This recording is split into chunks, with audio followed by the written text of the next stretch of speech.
But here's what I want to add about how to write your story for LinkedIn and even for your website. And I call this the 4D branded method. Okay, so the 4Ds stand for discover, draw, differentiate, and drive. Okay, so let's talk about discover. So the discover part is really your origin story.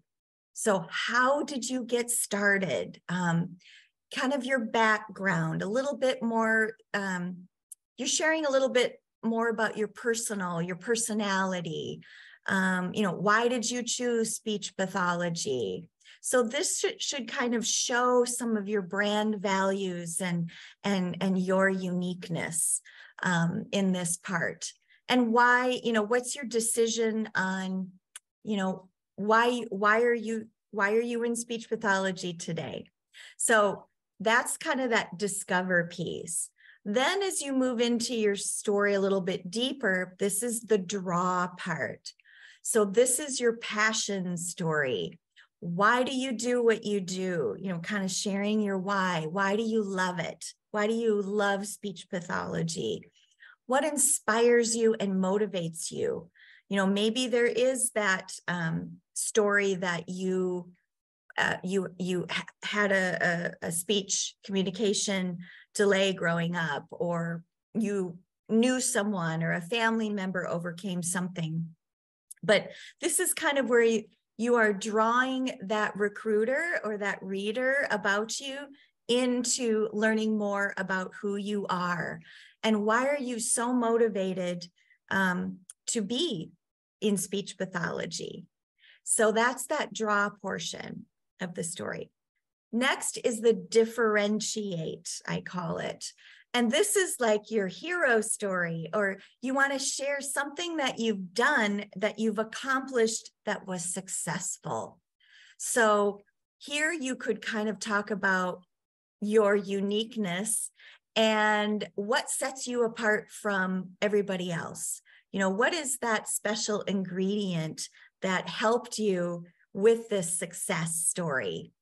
It should show some solutions, a turnaround or a transformation. Maybe you worked with a child on, some articulation delays, and now the child is saying it above 85%.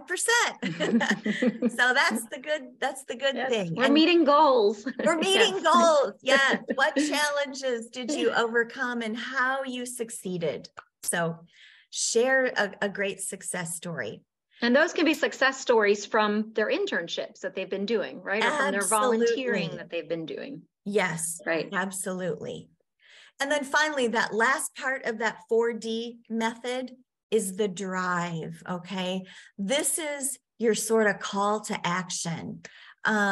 Show examples that you can prove you can get the job done. Share what you can do better than maybe others can't, but you want to show your true value right here and even inspire those recruiters with who you are.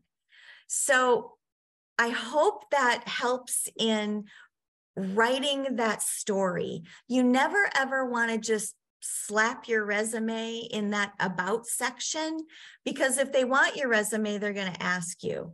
The about section is truly about you. Personal branding today is about creating human connection. And more than ever, all of the research I've done on personal branding relates to how people crave that human connection. They want to get to know you, like you, trust you, follow you, and even hire you. So show yourself off, inspire them, motivate them, and tell them why they should hire you. Ooh, I love your conviction with that too. How you just wrapped that up. So speaking of uniqueness, these are very unique strategies that I didn't even think about. And I've been in the field for 16 years. I mean, I love how you started by, when you're out looking, when the SLPTB is out looking for a job, that, think about your why, think about your uniqueness, think about the problems you solve, and you can use all of that to think about the setting you want to go into. But I Right. also love how you kind of took a different spin on this too, and looked at it as, and sometimes we forget this, people are looking at you. So people are looking at the SLPs to be, they're looking at your resume, they're looking at your LinkedIn, they want to see if you have websites. So I think your strategies are amazing. Find your name, get a website going, look Yes. at creating a story about yourself that really reaches out to others, following those 4Ds that you mentioned. I love those. And again, just rattle off the 4Ds again. Yes, they are discover, draw, differentiate, and drive. That call to action. You want them to hire you and tell them why they should. And I love that. And I love how you're talking about origin story and like the hero's journey. And because it connects to the humanness, our humanity, it connects to our souls. It's beyond just saying, I graduated from this college and I've done this, externship. So I really like that. And you talk about the word values and really kind of unlayering a little bit more and sharing some of those deeper parts, so that these recruiters or the people that are hiring can learn more about you aside from just the resume that you're presenting. And I love that you said, take a photo of yourself.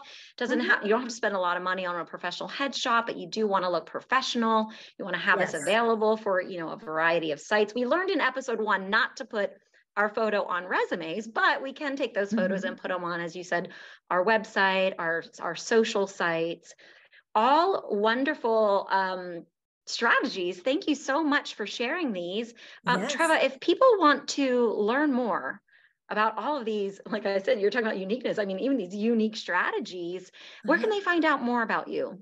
Yes. Well, you can go to my website, which is bloompersonalbranding.com. You can go to the contact page and book a call with me. I have a free discovery call that I would gladly visit with you and talk to you more about how to find your uniqueness and build your brand. You can email me at treva@bloompersonalbranding.com, but my website has all kinds of stuff about me and what I do. There's even some freebies if you go to the resources page. So go there and download. There's a confidence guidebook. I'm big into positive affirmations. So if you're like getting a little, having some anxiety about that interview coming up, positive self-talk and positive affirmations. So there's lots of stuff there for you to just download for free, just by sharing your email address. I love that. And we love free, especially when we're SLPs to be. Right? We're not out collecting those paychecks yet. Free, definitely. That's right. That's right. Yes, we're grateful for you, Treva, and all of your wisdom, all of these golden nuggets, and speechtherapypd.com for putting on this free CF series. It's just a wealth of information, and we're so excited to have experts like yourself who, you've founded and you're the CEO of your own company, and you've done your research and you've worked with top names in the business and been in the media and you've published books. Treva, thank you for just taking time to be here and support all of the graduate students who are going to be entering into the field pretty soon, or whenever, because I'm not sure when they're going to be watching this, but I know May and June is coming and we're going to have some more graduates coming into the field. So very exciting. Yes, thank you so much. I mean, I still love speech pathology. I will never give it up. But I found this other passion that I have as well. So I'm kind of serving two masters, I guess, but I love what I do. And I want to thank you so much for having me today. Yes, absolutely. So for everybody who's listening, let's close out this episode today just by remembering that searching for a job can bring with it a lot of mixed emotions. And remember that mindfulness is a wonderful tool to support us with relieving ourselves a bit from any suffering that can come up while we are job searching or while people are searching for us. This can really be a time for us to reignite our inspiration and passion for our why that Treva talked about. Remember, this is an exciting amazing time, and you guys got this one breath at a time. So remember to bring mindfulness. I'm always mentioning how we can sprinkle little bits of mindfulness into everything that we're doing. And some of the ways you can bring mindfulness into job searching is, and Treva touched on this already, is really remembering your why. Because when things get challenging or overwhelming, simply remembering your why or your purpose in the world can support you. You are here to be a gift to others and to offer the service that you have to those who need it the most. So try to keep this at the forefront of your mind when things feel a bit tough when searching for a job. I also recommend taking a mindful pause, because we know how scrolling can go, scrolling on the internet or these popular job sites. And Treva talked about LinkedIn and building websites and all of that. Just remember that doing a lot of this work can sometimes feel heavy. So if we're putting ourselves out there, that can happen. Just take time between activities to remember to connect to your breath. The neuroscience shows that there are amazing health benefits to even taking 3 minutes participating in a breathing exercise. I want to also recommend that you normalize your feelings. So we kind of talked about different feelings and emotions that can come up. It can be exhausting, overwhelming, confusing, exciting. It can be a happy time. But just remind yourself, for those not so happy times, you can say, you know what, I'm feeling nervous, and that's okay. Or I'm feeling stressed, or I'm feeling under, time constraint. That's okay. I can do this. This feeling will pass. I got this. I invite you to release any attachment you might have to thinking that you need to maybe find and secure that perfect job right out the door. So it's okay if you do not land your dream job right away. And I want to normalize that a lot of professionals change job settings in their lifetime. And Treva's kind of talking about how she's found new passions and moved into different areas. So this is possible for everybody. So just remember, each new experience is an opportunity to learn and grow. And lastly, I mentioned this in our last episode, just remember to create dedicated time blocks. We talked about creating a time block for writing your resume.